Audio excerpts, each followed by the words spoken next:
hingga seminggu. Menjelang musim semi, musim dingin seringkali menyebalkan.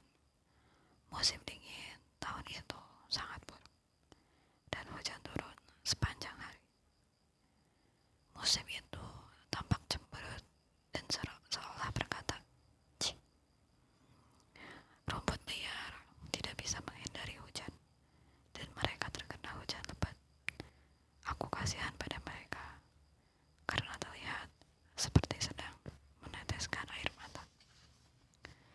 Saat itu musim semi sudah dekat, jadi ada banyak berita yang berhubungan dengan bunga. Dan di antara berita-berita tersebut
Melakukan apapun sendirian itu sulit.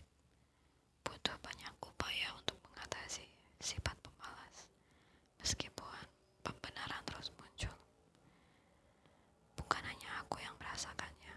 Tidak perlu banyak usaha bagi orang yang secara alami rajin dan dapat melakukan sesuatu sejak awal dengan cepat. Tetapi sebagian besar orang suka bermain dan makan. Kami lahir dengan sifat itu dan dirancang seperti itu. Saat berdiri, kami ingin duduk. Saat duduk, kami ingin berbaring. Saat berbaring, kami ingin tidur. Aku biasanya membenci perasa memang begitu sejak awal. Tetapi sungguh, sejak awal manusia selalu mengejar hal-hal yang nyaman dan mudah. Jadi dunia berkembang ke arah yang sedikit lebih nyaman dan mudah. Dan orang-orang yang berada di pusat perkembangan itu menghasilkan banyak uang atau dihormati oleh banyak orang. Tindakan yang mengikuti kata hati seperti berbaring dengan tekad, aku akan mengerjakan pekerjaanku besok, dan pemikiran urusanku pasti beres, akan sedikit lebih dekat dengan kegagalan jika kita hanya melihat menggunakan dua standar, yaitu kesuksesan dan kegagalan.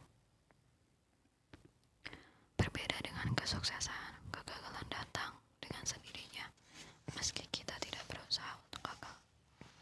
Seorang penulis sekaligus profesor dari sebuah universitas, Jordan Peterson, mengatakan dalam The 12 Rules of